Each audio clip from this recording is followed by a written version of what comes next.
చిత్రోదయ స్వాగతం మిత్రులారా. ఈరోజు వాయిదాలోనండి ఒక వింతైన ప్రేమ కథ విందాం.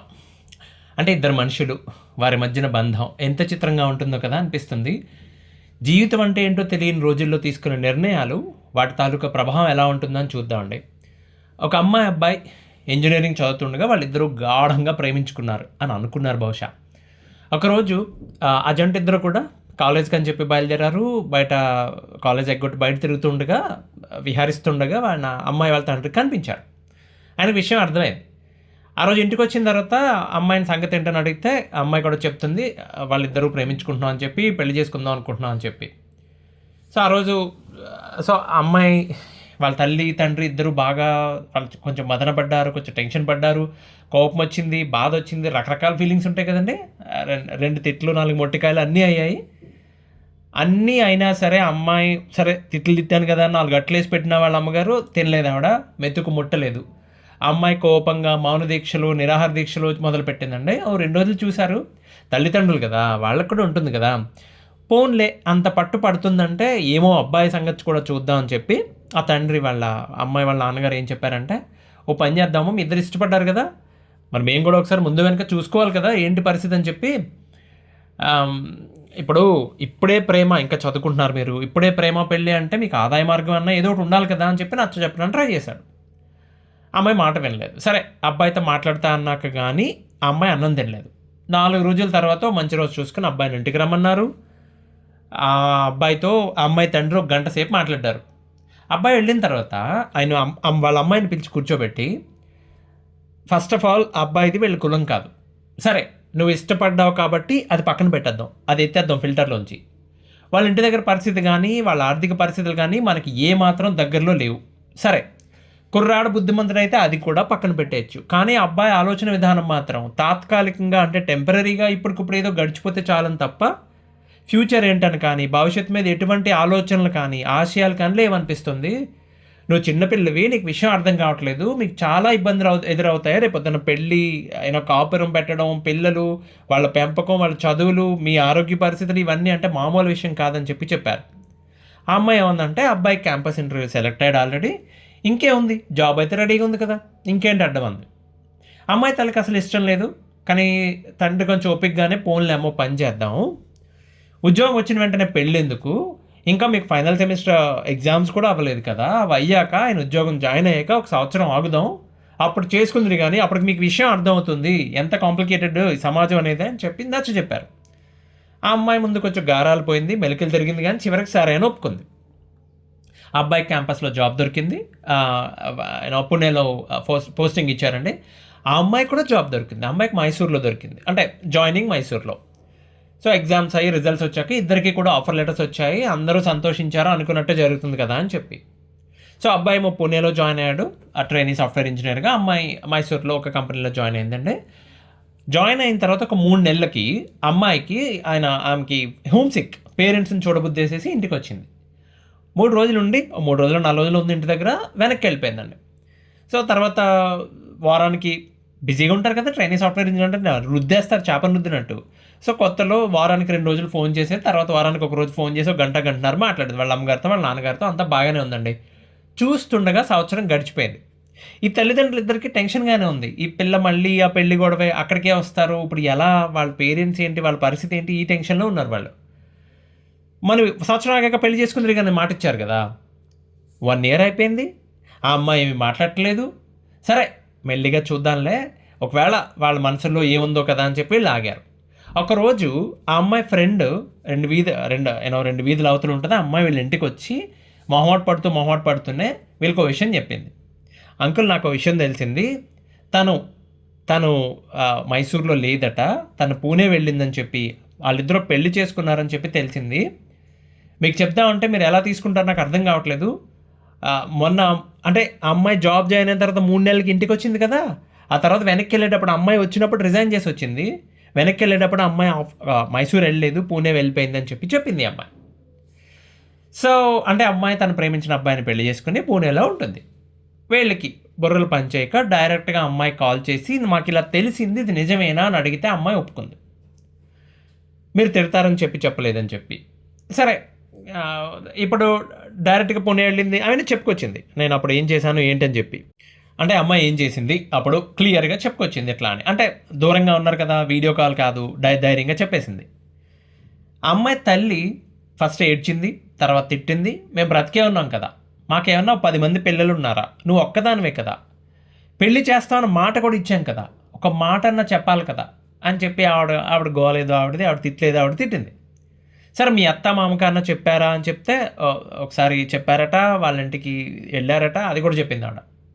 ఇవన్నీ అమ్మాయి తల్లి సంగతి. ఆ అమ్మాయి తండ్రి ఎలా తీసుకున్నారంటే అండి, ఆమె భార్య నుంచి ఫోన్ తీసుకుని అమ్మాయితో, పోన్లే అమ్మ పెళ్లి చేసుకున్నావు కదా, నీ ఇష్ట ప్రకారం చేసుకున్నావు, ఎక్కడున్నా బాగుండాలనే కోరుకుంటాం, కానీ ఈ రోజుతో నీకు మాకు ఏ సంబంధం లేదు, ఇంకెప్పుడు మాకు ఫోన్ చేయటం కానీ కలవడానికి ప్రయత్నం కానీ చేయొద్దు, అలా చేస్తే అదే మాకు చివరి రోజు అవుతుంది, నా మాట ఎప్పుడూ వినలేదు, కనీసం ఇదన్నా వినని చెప్పి ఫోన్ కట్ చేసి ఆ అమ్మాయి ఫోన్ బ్లాక్ చేసేసాడు, ఫోన్ నెంబర్ బ్లాక్ చేసేసాడు ఆయన. ఇది జరిగాక ఆ అమ్మాయి తన తల్లిదండ్రులను కలవడానికి చుట్టాల ద్వారా, వాళ్ళ పిన్ని చిన్నాన్న ద్వారా చాలా రకాలుగా ప్రయత్నం చేసింది, కానీ అస్సలు వర్కౌట్ అవ్వలేదు, మాట్లాడడానికి ఇష్టపడలేదు వాళ్ళిద్దరూ కూడా. పైగా ఆ అమ్మాయి తండ్రి తన ఆఫీస్లో ట్రాన్స్ఫర్ తీసుకుని వేరే ఊరు వెళ్ళిపోయారు, ఆయన ఆ ఊర్లో కూడా లేరాడు. ఆ సంఘటన జరిగిన తర్వాత అంటే చూస్తుండగానే ఇంకొక ఏడాది గడిచిపోయింది, ఆ జంటకు ఒక కొడుకు పుట్టాడు. ఆ అమ్మాయికి తనకి 6 నెలలు దాటిన తర్వాత అంటే ఆవిడకి అప్పుడు బాగా తెలిసి వచ్చింది, అమ్మ ఉండాలి, ఎవరొకరు సపోర్ట్ ఉండాలని చెప్పి వాళ్ళ బంధువుల ద్వారా ఇన్ఫర్మేషన్ అయితే ఇచ్చింది, కానీ వాళ్ళలో ఏ కదలిక లేదు. ఇక భర్త సైడ్ అయితే వాళ్ళు ఏదో మాట్లాడడం అయితే మాట్లాడతారు, కానీ కొడుకు కోడలు వాళ్ళ ఇంటికి రమ్మంటాం కానీ వాళ్ళు ఇక్కడికి రావటం కానీ ఎప్పుడూ జరగలేదు. ఒకసారి పెళ్ళాక వీళ్ళు వెళ్ళారు అంతే. బాగా పుట్టాక కొన్నాళ్ళకి ఆమె భర్త, ఈయన పూణేలో జాబ్ చేస్తాను ఆయన ఉన్నాడు కదా, ఆయన ఏం చెప్పాడంటే, ఇలా ఉద్యోగం చేస్తుంటే ఎప్పటికీ ఎదగలేం మనం, ఎప్పటికి ఎదుగుతాం మనం, ఏదైనా చిన్న వ్యాపారం స్టార్ట్ చేద్దామని చెప్పాడు. మరి అటు ఇటు ఎటు సపోర్ట్ లేదు, వ్యాపారం అంటే మామూలు విషయం అండి, పెట్టుబడి పెట్టాలి కదా. ఎవరో తెలిసిన వాళ్ళు ఉన్నారు, వాళ్ళ ద్వారా బ్యాంక్ లోన్ దొరుకుతుందని చెప్పాడు. సరే, ఇంకో విషయం చెప్పలేదు మీకు, తను మైసూరు నుంచి ఇంటికి వచ్చి ఒక 3 రోజులుండి తర్వాత ఆఫీస్కి వెళ్తున్నా అని చెప్పి వెళ్ళిపోయి పెళ్లి చేసుకుంది కదా, అలా ఇంట్లోంచి వెళ్ళిపోయినప్పుడు ఆ అమ్మాయి తన నగల బాక్స్ మొత్తం పట్టుకెళ్ళిపోయింది, తన నగలన్నీ పట్టుకెళ్ళిపోయింది. ఓకే, ఇప్పుడు ఈ అబ్బాయి ఏంటంటే, నీ దగ్గర నగలు ఉన్నాయి కదా, అవి ఇవ్వు, నేను వాటితో వ్యాపారం చేస్తాను, వాటిని పెట్టుబడిగా పెట్టి వ్యాపారం చేస్తాను అంటున్నాడు. ఆ అమ్మాయి ఏముంది, అది మన సెక్యూరిటీ కోసం, దాని జోలికి మాత్రం రావద్దు, మన ఫ్యామిలీకి ఎమర్జెన్సీ ఫండ్లో ఉపయోగపడుతుంది, అది మాత్రం ఇవ్వనని చెప్పి క్లియర్గా చెప్పింది. మంచి పనే చేసింది. మొదట కోపగించాడు, తర్వాత నచ్చ చెప్తే విన్నాడు ఆయన.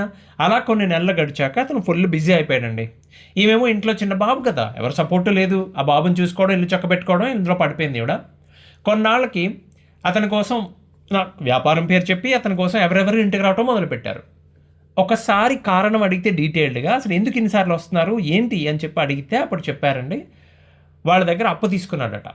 అప్పు చేసేంత ఎందుకు వచ్చింది అని ఆమె నిలదీస్తే తెలిసిన విషయం ఏంటంటే, అక్కడ వ్యాపారం లేదు, వ్యవహారం లేదు, అతను లోన్ తీసుకున్న వరకు నిజమే, ఆ డబ్బులన్నీ పట్టుకెళ్ళి జూదం ఆడేశాడు. అదేదో వెరైటీ ఆట చెప్పారండి, మట్కా ఆట. మట్కా ఆ గేమ్ అంట, అదేంటో నాకు తెలియదు, అదేంటో నేను కొత్త వినటం ఇది. సో అది మొత్తం ఆడేసి పోగొట్టేశాడు దాంట్లో డబ్బులు. సరే, 4 రోజులు గొడవలు అయ్యాయి, ఏడుపులు అయ్యాయి, సరే అయింది ఏదో అయింది, కానీ మనం బ్రతకాలి కదా, ఇప్పుడన్నా ఉద్యోగ ప్రయత్నం చేయమని చెప్పి ఆవిడ బ్రతిమాలితే మాట ఇచ్చాడు చేస్తాను. 4 రోజులు ఆగి, ఆయన అప్పుల వాళ్ళు ఇబ్బంది పడుతున్నారు, బాగా ఇబ్బంది పెడుతున్నారు కదా, మీ ఇంటి దగ్గర నీకు పొలం ఉంది, మీ అమ్మ నాన్నకి పొలం ఉంది, నువ్వు ఒక్కదానివే కూతురు, వాళ్ళకి వెళ్ళి నీకు రావాల్సింది నువ్వు తీసుకుని రా అని చెప్పి మొదలెట్టాడు. అంటే వాళ్ళ ప్రేమ స్టాక్ అయిపోయిందంట. అంటే అది ప్రేమ కాదు, వీళ్ళకి అర్థం కాలేదు. ప్రేమ అంటే ఏంటండి, ఇదేంటి మే నెలలో మొదలు డిసెంబర్కి అయిపోయినాక అదేమన్నా ఆవకాయ పచ్చడా ప్రేమ, అది అవ్వటం మొదలు పెట్టదు, అలా మొదలు కాదు, అలా ఎండ్ కాదు అది. సరే, ఆ వేధింపులు మొదలయ్యాయి. అమ్మాయి ఏమంటుంది, నేను పుట్టింటికి ఏ మొహం పెట్టుకుని వెళ్ళాలి, అసలు వాళ్ళు నాతో కాంటాక్ట్లోకి రావట్లేదు, నువ్వు మామూలుగా ఉద్యోగం చేసి నార్మల్ లైఫ్ అన్న గడుపుతూ ఉంటే వెళ్ళొచ్చు, వాళ్ళ కాళ్ళ మీద పడవచ్చు, ఏ మొహం పెట్టుకుని వెళ్ళాలని చెప్తే, సరే ఎక్కడెక్కడో బయట గొడవలు పడుతున్నాడు, అయినా గొడవలు పడి ఆ కోపాన్ని ఇంట్లో చూపిస్తున్నాడు. ఒక టైంకి వాళ్ళు ఇల్లు గడవటం కూడా కష్టమయ్యే పరిస్థితి వచ్చిందండి. రాదేంటి మరి ఖాళీగా కూర్చుంటే.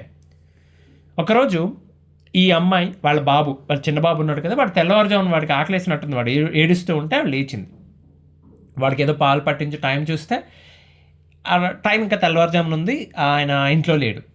అదేంటది, ఇంతర్లీగా ఎక్కడికి వెళ్ళాడు అనుకుంటేనే రోజులాగా ఆవిడ పనులు చేసుకుంది, ఇల్లు చక్కబెట్టుకుంది, బాబుకి స్నానం చేయించి వంట చేసి పనులన్నీ చేస్తున్నా ఎంత టైం అవుతున్నా పెద్ద మనిషి చాలలేదు. ఫోన్ ఏమో కలవడం లేదు. లంచ్ టైం అయిందండి. అప్పుడు ఆవిడకి ఎందుకో స్ట్రైక్ అయింది. వెంటనే గుండె గుబేల్మని వెళ్ళి చూస్తే, తన బీరువా తెరిచి చూస్తే ఏముంది? బంగారం లేదు, ఆవిడ నగలు లేవు. ఇల్లు గడపడం కోసం తను దాచుకున్న డబ్బు కూడా లేదు. ఆ కొద్ది మొత్తం ఏదైతే ఉందో అది కూడా లేదు. అవన్నీ పట్టుకుని ఎక్కడికి వెళ్ళాడు? అప్పులు తీర్చేస్తాడా? ఒకవేళ అన్నీ పట్టుకుని వెళ్ళి ఏ క్లబ్‌కో పోతే ఏంటి పరిస్థితి? ఇవే ఆలోచనలండి. ఆ రోజంతా చూసారు, రాలేదు. ఆ మర్నాడు పొద్దున్న ఎవరో తెలిసిన వాళ్ళ సహాయంతో వెళ్ళి పోలీస్ స్టేషన్‌కి వెళ్ళి కంప్లెయింట్ ఇచ్చారు. ఆ పోలీసులేమో భార్యాభర్తల మధ్య ఏమైనా గొడవ జరిగిందా? అతను ఇంటెన్షనల్‌గా వెళ్ళిపోయాడమ్మా, ఇంటెన్షనల్‌గా వెళ్ళిపోయాడు. అతను మిస్ అవ్వడం కాదది. మేమేం చేయలేము. మీరు తేల్చుకోండి అని చెప్పారు. 2 వారాలు గడిచిపోయాయి. పోలీస్ స్టేషన్ చుట్టూ తిరిగితే వాళ్ళంతా అదే చెప్పారు. వాళ్ళకి గొడవ పడలేక, ఈవిడ లేడీ కదా, ఈవిడ గొడవ పడలేక ఏదో సీసీ ఫుటేజ్ చూసి వాళ్ళు ఇదిగో కావాలని అతను రైల్వే స్టేషన్కి వెళ్ళాడు, అతను వెళ్ళిపోయాడు కాబట్టి మీరు తేల్చుకోండి, అది కోర్టుకు వెళ్ళి కేసు వేసుకోను అని చెప్పి కేసు మూసేశారు. నెలాఖరు, ఇల్లు గడవాలి, అద్దె, కరెంటు, డబ్బులు ఎక్కడి నుంచి వస్తాయండి?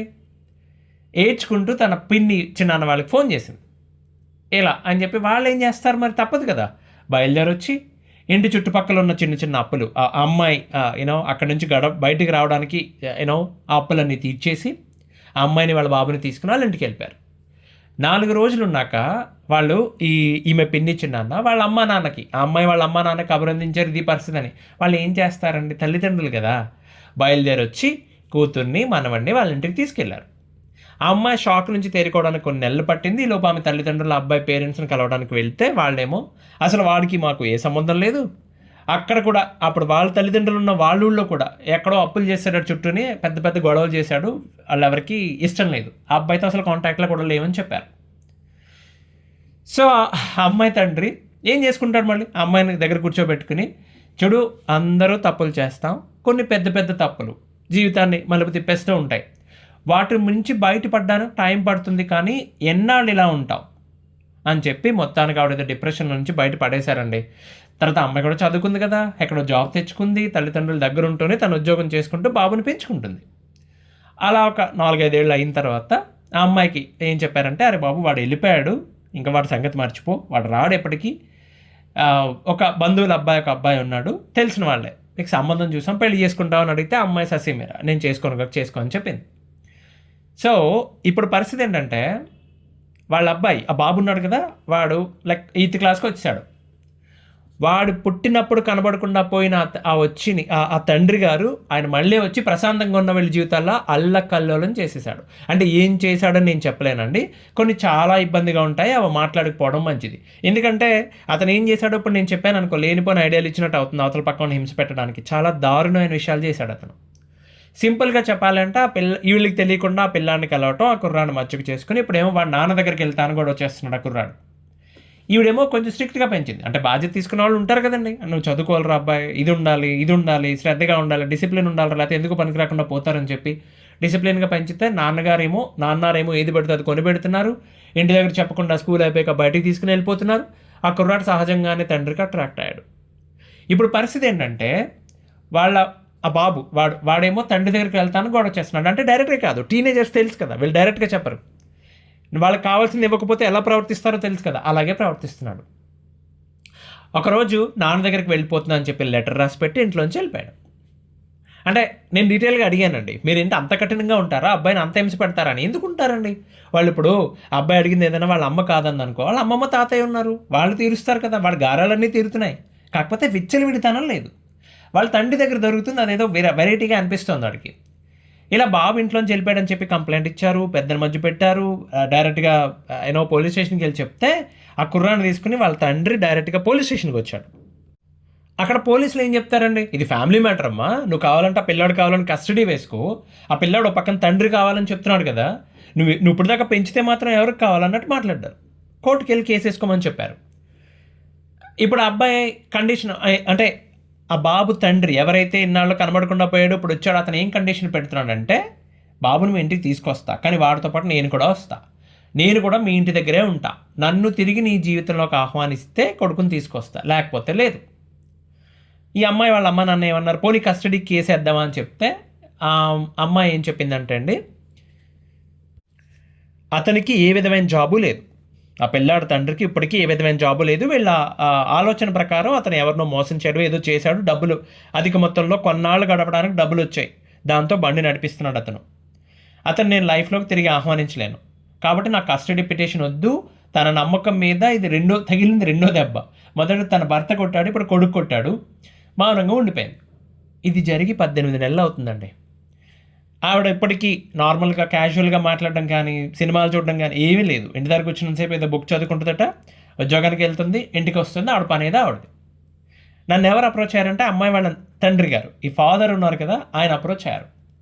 ఆయన చెప్పారు చాలా క్లియర్గా, కర్మ సిద్ధాంతాన్ని బాగా నమ్ముతారు చక్కగా. సో ఆయనకి చాలా క్లారిటీ ఉంది, హైలీ మెచ్యూర్డ్. ఓకే, ఏదో జరిగిందండి, బయట పడేద్దామంటే నాకు అర్థం కావట్లేదు ఏం చేయాలో.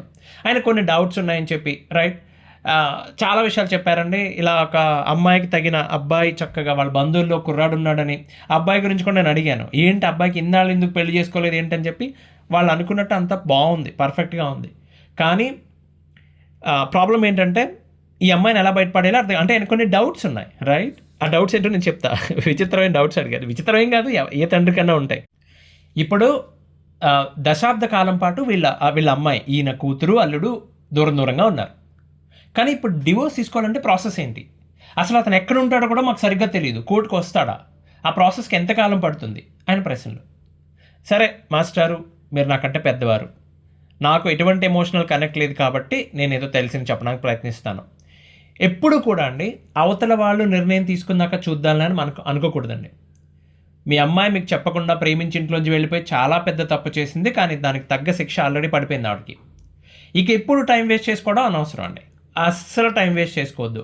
2 విషయాలు, యూనో మీరు ఆ పనికిమాల బంధం అని భావిస్తున్న అతని నుంచి విడిపోదాం అనుకుంటే ఒకటి పద్ధతి. మీరిద్దరూ చాలా క్లారిటీగా ఉన్నారు, అంటే మీరు మీ అమ్మాయి చాలా క్లారిటీగా ఉన్నారు ఆ విషయంలో. మీ అమ్మాయి జీవితం బాగుండటం, కనీసం ఇప్పుడున్న ప్రశాంతంగా ఉండటం అనేది రెండోది. ఇది ఒకదాని తర్వాత ఒకటి చేద్దామంటే కుదరదండి. అలాగే నన్ను చాలా ప్రశ్నలు అడిగారు మీరు. ముందుగా మీ అమ్మాయిని అడగండి, ఆవిడ ఏం చేద్దాం అనుకుంటున్నారు. ఆమె భర్త మీద కోపం, పిల్లాడి మీద బెంగ ఇవన్నీ పక్కన పెట్టి ఆలోచించమని చెప్పండి.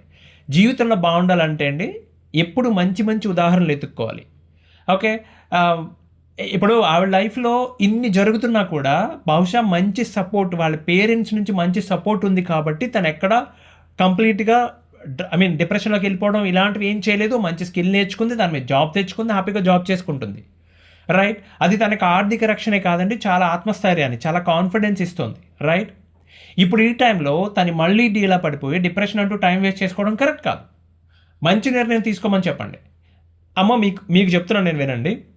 జీవితం బాగుండాలంటే, అంటే మీరున్న పరిస్థితుల్లో మీరు ఏదైతే కోల్పోయారో అని అనుకుంటున్నారో ఒక్కొక్కటి పట్టి మరీ నిర్మించుకోండి. ఓకే ఓకే, మీకు అలాంటి ఆలోచన లేదు సరే. ఇప్పుడు నాకు బాబు మళ్ళీ అలాంటి ఫ్యామిలీ లైఫ్ ఇదంతే నాకు వద్దు, నాకు తలకాయ నొప్పి అని అనిపిస్తుంది, కెరీర్ మీద దృష్టి పెట్టండి. ఏదో ఒకటిలే చేసుకుంటూ పోవడం కాకుండా వేరే ఏదైనా దేశం వెళ్తారో, వేరే ఏదైనా రాష్ట్రం వెళ్తారో వెళ్ళండి. మంచి లీడర్షిప్ రోల్స్లోకి ఎదగండి. లేకపోతే మీరు ఇప్పుడు వర్క్ చేస్తున్నానని చెప్పిన సబ్జెక్టు నెక్స్ట్ 10 ఏళ్ళ వరకు ఢోకా లేదు. చక్కగా సబ్జెక్ట్లో ఎక్స్పర్ట్ అయిపోండి. ఓకే, మీ మీద ఏ బాధ్యతలు లేవు, ఇప్పుడు మీకు పిల్లల్ని పెంచే పని కూడా లేదు రైట్.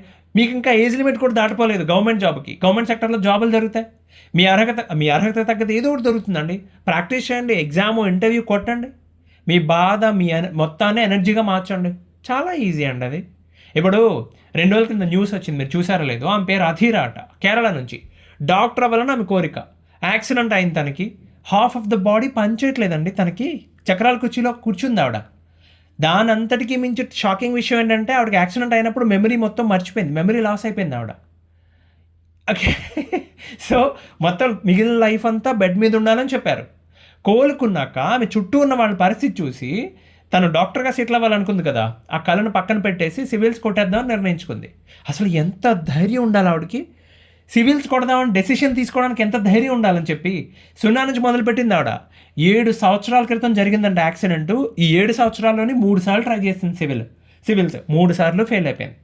4వసారి ఈ ఇయర్ 2026లో రాస్తే 483వ ర్యాంక్ కొట్టేసింది ఆవిడ. ఎంత కిక్ ఉంటుందండి. ఆవిడ ఫ్యామిలీనే కాదు, చుట్టుపక్కల మొత్తం అన్ని ఫ్యామిలీస్ కొన్ని తరాల పాటు ఉంటుంది ఆ ఇంపాక్ట్. మీరు కూడా ఏదైనా చేయండి, గొప్పగా చేయండి.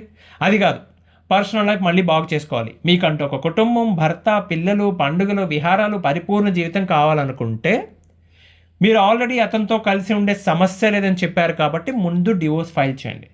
వాళ్ళ పర్మనెంట్ అడ్రస్ ఉంది కదా వాళ్ళ అమ్మ నాన్నది, అది ఇచ్చేసి డివోర్స్ ఫైల్ చేయండి. ఒకవేళ నిజంగా రెస్పాండ్ అయితే గొడవే లేదు, కోర్టులో కేసు తేలడానికి కనీసం 3 ఏళ్ళు పడుతుంది.